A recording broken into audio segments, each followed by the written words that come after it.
ಶ್ರೀ ಗುರುಭ್ಯೋ ನಮಃ ಪರಮಗುರುಭ್ಯೋ ನಮಃ ಶ್ರೀಮದ್ ಆನಂದತೀರ್ಥ ಭಗವತ್ಪಾದಾಚಾರ್ಯ ಗುರುಭ್ಯೋ ನಮಃ ಶ್ರೀ ವೇದವ್ಯಾಸಾಯ ನಮಃ ಲಕ್ಷ್ಮೀ ಹಯಗ್ರೀವಾಯ ನಮಃ ಲಕ್ಷ್ಮೀ ವೆಂಕಟೇಶಾಯ ನಮಃ ಲಕ್ಷ್ಮೀ ನರಸಿಂಹಾಯ ನಮಃ ನಾರಾಯಣಂ ನಮಸ್ಕೃತ್ಯ ನರಂಚೈವ ನರೋತ್ತಮಂ ದೇವೀಂ ಸರಸ್ವತೀಂ ವ್ಯಾಸ ತಥೋ ದೇವಮುಜ್ಜನವೇತ್ ಅಪ್ರಮಂ ಮಂಗಲಹಿತಂ ಅಜನಂ ವಿಮಲಂ ಸದಾ ಆನಂದತೀರ್ಥಮತುಲಂ ಭಜೇ ತಾಪತ್ರಯನಾಶನಂ ಚಿತ್ರೈ ಪದಶ್ಚ ಗಂಭೀರೈ ವಾಕ್ಯೈ ಮಾನೇ ಅಖಂಡಿತೈ ಗುರುಭಾವಂ ಮೆಂಜಯಂತಿ ಬಾತ ಶ್ರೀ ಜಯತೀರ್ಥವಾಕ್ ಅರ್ಥಕಲ್ಪಿತಕಲ್ಪೋಯಂ ಪ್ರತ್ಯಕ್ಷ ಗಜಕೇಸರಿ ವ್ಯಾಸತೀರ್ಥಗುರುರ್ಭೂಯ ತಸ್ಮನಿಷ್ಠಾ ಸಿದ್ಧೇ ತಪೋ ವಿದ್ಯೆ ವಿರಕ್ತ್ಯಾ ಸದ್ಗುಣೋಗಾಕರಾಂ ವಾದಿರಾಜ ಗುರುರ್ ವಂದೇ ಹಯಗ್ರೀವ ಪದಾಶ್ರಯಾನ್ ಪೂಜ್ಯಾಯ ರಾಘವೇಂದ್ರಾಯ ಸತ್ಯಧರ್ಮರತಾಯ ಚ ಭಜತಾಂ ಕಲ್ಪವೃಕ್ಷಾಯ ನಮತಾಂ ಕಾಮಧೇನವೇ ದೂರ್ವಾದಿದ್ವಾಂತರವೇ ವಿಷ್ಣುವೇಂದ್ರೇ ವರೇಂದ್ರೇ ಶ್ರೀ ರಾಘವೇಂದ್ರ ಗುರುವೇ ನಮೋತ್ಯಂತ ದಯಾಳವೇತ್ ರಘೋತ್ತಮ ತೀರ್ಥರು ವಿಶೇಷವಾಗಿ ಅನುಗ್ರಹ ಮಾಡಲಿ ಅಂತೇಳಿ ಭಗವಂತನಲ್ಲಿ ಪ್ರಾರ್ಥನೆ ಮಾಡ್ತಕ್ಕಂಥ ಎಲ್ಲರೂ ಭಗವಂತನಲ್ಲಿ ಪ್ರಾರ್ಥನೆ ಮಾಡ್ಕೊಳ್ಳಿ. ಭಗವಂತ ವಿಶೇಷವಾಗಿ ಯುಗಾದಿ ಹಬ್ಬದ ಎಲ್ಲರಿಗೂ ಶುಭಾಶಯ ನೀಡ್ತಕ್ಕಂಥ ಭಾಗ್ಯ ವಿಶೇಷವಾಗಿ ಅನುಗ್ರಹ ಮಾಡಲಿ. ಯುಗಾದಿ ಹಬ್ಬದಲ್ಲಿ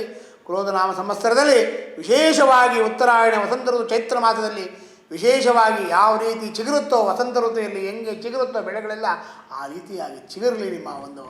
ನಿಮ್ಮಲ್ಲಿರ್ತಕ್ಕಂಥ ಎಲ್ಲ ಕಷ್ಟಗಳ ಪರಿಹಾರ ಆಗಿ ಒಳ್ಳೆ ಜ್ಞಾನವನ್ನು ಒಳ್ಳೆ ಸಂಪತ್ತನ್ನು ಕೊಡ್ತಕ್ಕಂಥ ಭಾಗ್ಯ ವಿಶೇಷವಾಗಿ ಬರಲಿ ಅಂತೇಳಿ ಭಗವಂತನಲ್ಲಿ ಪ್ರಾರ್ಥನೆ ಮಾಡ್ಕೊತ ಆ ತಿಂಗಳಲ್ಲಿ ವಿಶೇಷವಾಗಿರ್ತಕ್ಕಂಥ ಫಲ ಮಕರ ರಾಶಿಯವರಿಗೆ, ಮಕರ ರಾಶಿಯಲ್ಲಿ ಹುಟ್ಟಿದವರಿಗೆ, ಮಕರ ರಾಶಿಯಲ್ಲಿರ್ತಕ್ಕಂಥವರಿಗೆ ಅದ್ಭುತವಾಗಿರ್ತಕ್ಕಂಥ ಫಲ. 11 ಆದಾಯ, 5 ವ್ಯಯ, ಆರೋಗ್ಯ 0, ಅನಾರೋಗ್ಯ 4, ರಾಜ ಪೂಜಾ 4, ರಾಜ ಕೋಪ 2, ಸುಖ 6, ದುಃಖ 3 ವಿಶೇಷವಾಗಿರ್ತಕ್ಕಂಥದ್ದು. ಮೊದಲೇ ವಿಶೇಷ ಏನಪ್ಪ ಅಂದರೆ ಕೋಪ ಒಂದು ಬಿಟ್ಟರೆ ಇನ್ನೆಲ್ಲ ರೀತಿಯ ಅನುಕೂಲ ಆಗ್ತಕ್ಕಂಥ ಭಾಗ್ಯ ವಿಶೇಷವಾಗಿದೆ ಅವರಿಗೆ. ಅದಕ್ಕೋಸ್ಕರವಾಗಿ ಅವರು ಏನೇ ಒಂದು ಕೆಲಸವನ್ನು ಮಾಡಿದ್ರು ಮಕರ ರಾಶಿಯವರಿಗೆ ಸಾಕ್ಷಾತ್ ಭಗವಂತನಾಗಿರ್ತಕ್ಕಂಥ ಲಕ್ಷ್ಮೀ ನರಸಿಂಹದೇವರು, ಶ್ರೀನಿವಾಸ ದೇವರು, ಶ್ರೀ ರಂಗನಾಥ ಸ್ವಾಮಿ ನಿಮ್ಮ ಕುಲದೇವರಾಗಿರ್ತಕ್ಕಂಥ ಎಂಥ ಕುಲದೇವರಾಗಿರ್ಬೋದು, ಕಾಶಿ ವಿಶ್ವನಾಥ ಆಗಿರ್ಬೋದು, ನಂಜುನಗುಡಿ ನಂಜುಂಡೇಶ್ವರ ಆಗಿರ್ಬೋದು, ಎಂಥ ಭಗವಂತನಾಗಿ ನಿಮ್ಮ ಕುಲದೇವರಾಗಿರ್ತಕ್ಕಂಥ ಎಲ್ಲ ದೇವತೆಗಳು, ಭೂ ವೈಕುಂಠಪತಿ ಆಗಿರ್ತಕ್ಕಂಥ ಶ್ರೀನಿವಾಸ ದೇವರಾಗಿರ್ಬೋದು, ಅಂಥವರೆಲ್ಲ ಅನುಗ್ರಹ ಮಾಡ್ತಕ್ಕಂಥವ್ರು ಆಗ್ತಾರೆ ಮಕರ ರಾಶಿಯವರಿಗೆ. ಅಂಥ ಮಕರ ರಾಶಿಯಲ್ಲಿ ಹುಟ್ಟಿದವರಿಗೆ ಯಾವ ರೀತಿ ಇರುತ್ತೆ ಅಂತಂದರೆ ಉತ್ತರಾಷಾಢ ನಕ್ಷತ್ರ ಮಕರ ರಾಶಿ ಆಗಿರ್ಬೋದು, ಧನಿಷ್ಠಾ ನಕ್ಷತ್ರ ಮಕರ ರಾಶಿ ಆಗಿರ್ಬೋದು, ಶ್ರವಣ ನಕ್ಷತ್ರ ಮಕರ ರಾಶಿ ಆಗಿರ್ಬೋದು. ಇಂಥ ನಕ್ಷತ್ರದಲ್ಲಿ ಹುಟ್ಟಿದವರಿಗೆ, ಇಂಥ ನಕ್ಷತ್ರದಲ್ಲಿರ್ತಕ್ಕಂಥವ್ರಿಗೆ ಭಗವಂತನಾಗಿರ್ತಕ್ಕಂಥ ಸಾಕ್ಷಾತ್ ಅವರ ಕುಲದೇವರಾಗಿರ್ತಕ್ಕಂಥವ್ರು ಪ್ರತಿಯೊಬ್ಬರಿಗೂ ಒಳ್ಳೆ ರೀತಿ, ಒಳ್ಳೆಯ ಮಾರ್ಗ, ಒಳ್ಳೆಯ ಸಂಪತ್ತನ್ನು ಕೊಡ್ತಕ್ಕಂಥ ಈ ವರ್ಷದಲ್ಲಿ ಪೂರ್ತಿ ನಿಮಗೆ ಅನುಕೂಲ ಆಗ್ತಕ್ಕಂಥ ಭಾಗ್ಯ ಇದೆ. ಕ್ರೋಧಿನಾಮ ಸಂವತ್ಸರದಲ್ಲಿ ವಸಂತ ಋತುಯಲ್ಲಿ ಎಲ್ಲ ಹಿಂದೆ ಏನೇನಾಗಿತ್ತೋ ಗೊತ್ತಿಲ್ಲ, ಈ ಮುಂದಿನಿಂದ ವಿಶೇಷವಾಗಿ ಅನುಗ್ರಹ ಆಗ್ತಕ್ಕಂಥ ಭಾಗ್ಯ ಸಂಪೂರ್ಣವಾಗಿದೆ ಅವರಿಗೆ. ಅವ್ರು ಏನೂ ಮಾಡಬೇಕಾಗಿಲ್ಲ.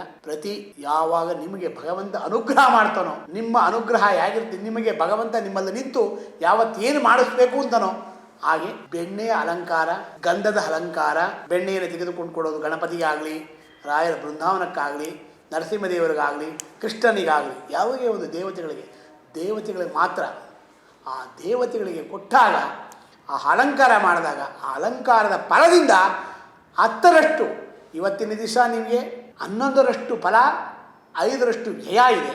ಆದರೆ 11ರಷ್ಟು 10 ಪಟ್ಟು ಆ ಆದಾಯ ಜಾಸ್ತಿ ಇರುತ್ತೆ. ಆ ಆದಾಯದಲ್ಲಿ ನೀವು ದೇವರಿಗೆ ಮಾಡಿದಾಗ ಆ ದೇವರ ಒಂದು ಅನುಗ್ರಹದಿಂದ, ಆ ಭಗವಂತನ ದಯದಿಂದ ನಿಮಗೆಲ್ಲ ಕಿಂಚಿಷ್ಟು ಕೋಪ, ತಾಪ, ಆರೋಗ್ಯದ ಸಮಸ್ಯೆ, ಏನೇ ಒಂದು ಸಮಸ್ಯೆಗಳಿದ್ರೂ ಪರಿಹಾರ ಆಗ್ತಕ್ಕಂಥ ಭಾಗ್ಯ ಮಕರ ರಾಶಿಯವರಿಗಿದೆ. ಆ ಮಕರ ರಾಶಿಯವರಿಗೆ ಹಿಂದೆ ಏನೇನಾಗಿತ್ತು, ಯಾರ್ಯಾರು ಸಾಲಗಳು ಕೊಟ್ಟಿರ್ತಾರೆ, ಸಾಲ ಏನು ಬಡ್ಡಿ ವ್ಯವಹಾರ ಮಾಡಿರೋರ್ಬೋದು, ಇಲ್ಲ ಬಡ್ಡಿ ಇಲ್ಲದೇ ಪ್ರೀತಿ ವಿಶ್ವಾಸದಲ್ಲಿ ದುಡ್ಡು ಕೊಟ್ಟಿರ್ಬೋದು, ಆ ದುಡ್ಡು ತಿಂದಾಗ್ಬಿಟ್ಟಿರ್ತಾರೆ ಜನ. ಆ ತಿಂದಾಗಿರೋ ದುಡ್ಡೂ ಬರ್ತಕ್ಕಂಥ ಭಾಗ್ಯ ಇದೆ. ಯಾಕೆ ಅಂದರೆ ಯಾಕೆ ಬರುತ್ತೆ ಗುರುಗಳೇ, ಅವರೆಲ್ಲ ಏನು ಕೊಡ್ತಾರೋ ಏನು ಬಿಡೋದು ಅಂದರೆ ಅವರು ಭಗವಂತ ವಿಶೇಷವಾಗಿ ಅವರೆಲ್ಲ ನಿಂತು ನಾನು ಮಾಡಿದ ತಪ್ಪು ಇದು, ಅವ್ರ ಹತ್ರ ತೊಗೊಂಡಿದ್ದೀನಿ ಕೊಡಬೇಕು ಅವ್ರಿಗೆ ಅಂತ ಅವರಿಗೆ ದುಡ್ಡು ಕೊಡಿಸಿ ಎಲ್ಲೋ ಒಂದು ಕಡೆ ಆ ದುಡ್ಡು ನಿಮ್ಗೆ ಕೊಡ್ತಕ್ಕಂಥ ಭಾಗ್ಯನೂ ಬರುತ್ತೆ. ಅದರಿಂದ ಯಾವುದೇ ಒಂದು ಕೆಲಸವನ್ನು ಮಾಡಬೇಕಾದ್ರೂ ಒಳ್ಳೆ ರೀತಿ, ಒಳ್ಳೆ ಮಾರ್ಗ, ಒಳ್ಳೆ ಸಂಪತ್ತನ್ನು ತೊಗೋಬೇಕು. ನಿಮ್ಗೆ ಏನೇ ಒಂದು ಕೆಲಸ ಮಾಡಿದಾಗ ಆ ದುಡ್ಡು ವಿಶೇಷವಾಗಿ ಬಂದಾಗ, ವಿಶೇಷ ಬಂದಾಗ ಆ ಹಣದಲ್ಲಿ ನಾವು ಭಗವಂತನಿಗೋಸ್ಕರ ಏನನ್ನ ಒಂದೊಂದು ಕೆಲಸವನ್ನು ಮಾಡ್ತಾ ಇದ್ದಾಗ ಆ ಭಗವಂತ ನಮಗೆಲ್ಲ ರೀತಿ ಅನುಕೂಲ ಮಾಡ್ತಾನೆ. ಆದರೆ ಇನ್ನೂ ಕೆಲವಾರು ಜನ ನೀವು ಕೇಳ್ಕೊಬೋದು, ಇಷ್ಟು ದಿವಸ ನಾವು ಭಗವಂತನ ಮಾಡಿದ್ದೀವಿ, ನಮ್ಮ ಭಗವಂತ ಏನ್ರಿ ಮಾಡಿದ್ದಾನೆ, ನಮಗೇನು ಮಾಡಿಲ್ಲ ಅಂತ. ಇಷ್ಟು ಮಾತ್ರ ಭಗವಂತನ ಮಾಡೋ ಸೇವೆ ನಿಮ್ಗೆ ಕೊಟ್ಟಿಯಾನಲ್ಲ ಭಗವಂತ. ಎಷ್ಟೋ ಜನಕ್ಕೆ ದುಡ್ಡಿರುತ್ತೆ, ದುಡ್ಡು ಕಾಸು ಬೇಕಾದ ದಂಡೆಗಿರುತ್ತೆ, ಆದ್ರೂ ಅವರಿಗೆ ಭಗವಂತ ಸೇವೆ ಮಾಡೋ ಭಾಗ್ಯ ಇಲ್ಲ ಅವರಿಗೆ. ಆದರೆ ಈ ಕಷ್ಟದಲ್ಲೂ ನೀವು ಭಗವಂತ ಸೇವೆ ಮಾಡಬೇಕು ಅಂತ ಮಾಡ್ತಾ ಇದ್ದೀರಲ್ಲ, ಅದರಿಂದ ಈ ವರ್ಷದಲ್ಲಿ ಕ್ರೋಧಿನಾಮ ಸಂವತ್ಸರದಲ್ಲಿ ಯುಗಾದಿ ಹಬ್ಬದಲ್ಲಿ ಭಗವಂತ ವಿಶೇಷವಾಗಿ ಕಹಿಯನ್ನು ಅವನೇ ತಗೊಂಡು ಸಿಹಿಯನ್ನು ನಿಮಗೆ ಕೊಡ್ತಾ ಇದ್ದಾನಲ್ಲ, ಅದೆಷ್ಟು ಫಲಾರಿ ನಿಮಗೆ. ಆ ಫಲದಿಂದ ಆ ಭಗವಂತ ವಿಶೇಷವಾಗಿ ಅನುಗ್ರಹ ಮಾಡ್ತಕ್ಕಂಥವನಾಗ್ತಾನೆ. ಅದು ಗಂಧದ ಅಲಂಕಾರ, ಬೆಣ್ಣೆಯ ಅಲಂಕಾರ ವಿಶೇಷವಾಗಿ ದೇವರುಗಳಿಗೆಲ್ಲ ಮಾಡಿಸಿದಾಗ ಆ ಭಗವಂತ ಶ್ರೀನಿವಾಸ ದೇವರಾಗ್ಬೋದು, ನರಸಿಂಹದೇವರಾಗ್ಬೋದು, ಗಣಪತಿ ಆಗಿರ್ಬೋದು, ಮುಖ್ಯ ಪ್ರಾಣದೇವರಾಗಿರ್ಬೋದು, ಕೃಷ್ಣ ಆಗಿರ್ಬೋದು, ರಾಘವೇಂದ್ರ ಸ್ವಾಮಿಗಳು ಬೃಂದಾವನಕ್ಕಾಗಿರ್ಬೋದು, ಇಂಥವೆಲ್ಲ ಮಾಡಿದಾಗ ಅವರಿಗೆ ಆರೋಗ್ಯವನ್ನು, ಭಾಗ್ಯವನ್ನು, ಧನಧಾನ್ಯಗಳನ್ನು ಕೊಟ್ಟು ಚೆನ್ನಾಗಿ ಕಾಪಾಡ್ತಾನೆ, ಭಗವಂತನಾಗ್ತಾನೆ. ಇಂಥ ಎಲ್ಲ ಕೆಲಸಗಳಿಂದ ಗುರುಗಳು ವಿಶೇಷವಾಗಿ ಮನ್ಮನೋ ಬಿಷ್ಟವರದಂ, ದಾಸರು ಏನು ಹೇಳ್ತಾರೆ ಅಂದರೆ, ದಾಸರು ವಿಶೇಷವಾಗಿ ಹೇಳ್ತಾರೆ, ಪುರಂದರ ದಾಸರು ಹೇಳ್ತಾರೆ, ಮನ್ಮನೋ ಬಿಷ್ಟವರದಂ ಸರ್ವಾಭಿಷ್ಟವರಪ್ರದಂ ಪುರಂದರ ಗುರು ಒಂದೇ ದಾಸ ಶ್ರೇಷ್ಠಂ ದಯಾನಿಧಿ. ಇಷ್ಟು ದೊರಕಿದರು ಮತ್ತಷ್ಟರಾಸೆ, ಕಷ್ಟನೇ ಬೇಡಂಬಾಸೆ, ಪಡು ಸುಖವ ಕೊಂಬಾಸೆ, ಇಷ್ಟು ಜೀವನದ ಆಸೆ.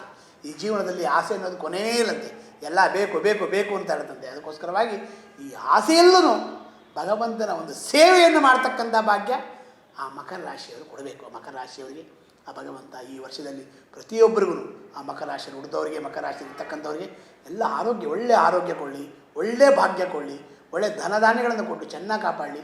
ಯಾರು ಜಮೀನು ವ್ಯವಹಾರಕ್ಕೆ ಹೋಗ್ತಾ ಇದ್ದೀರೋ ಆ ಜಮೀನು ವ್ಯವಹಾರದಲ್ಲಿ ಏನೇ ಕಷ್ಟಗಳಿದ್ರೂ ಆ ಕಷ್ಟಗಳೆಲ್ಲ ಪರಿಹಾರ ಮಾಡಿ ಜಮೀನು ವ್ಯವಹಾರ ಚೆನ್ನಾಗಾಗಲಿ.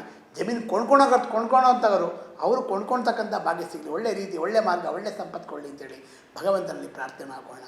ಭಗವಂತ, ನನ್ನಲ್ಲಿ ನೀನು ನಿಂತು ಈ ಎಲ್ಲ ಕೆಲಸಗಳನ್ನು ಮಾಡಿಸ್ತಾ ಇದೆಯಾ, ಈ ಕೆಲಸದಿಂದ ವಿಶೇಷವಾಗಿ ಅನುಗ್ರಹ ಮಾಡಪ್ಪ ಅಂತೇಳಿ ಭಗವಂತನಲ್ಲಿ ಪ್ರಾರ್ಥನೆ ಮಾಡಿಕೊಳ್ಳಿ. ಬುದ್ಧಿರ್ಬಲಂ ಯಶೋಧೈರ್ಯಂ ನಿರ್ಭವೆತ್ತ ಮರೋಗತಃ ಅಜಾಡ್ಯಂ ವಾಕ್ಪಡತ್ಪಂಚ ಹನುಮತ್ ಸ್ಮರಣಾದ್ವೈತ. ಹನುಮಂತ ದೇವರು ಸಂಪೂರ್ಣವಾಗಿ ಅನುಗ್ರಹ ಮಾಡಿ ಅಂತೇಳಿ ಭಗವಂತನಲ್ಲಿ ಪ್ರಾರ್ಥಿಸ್ತಾರೆ. ನಮೋ ಶ್ರೀ ಕೃಷ್ಣಾರ್ಪಣಮಸ್ತು.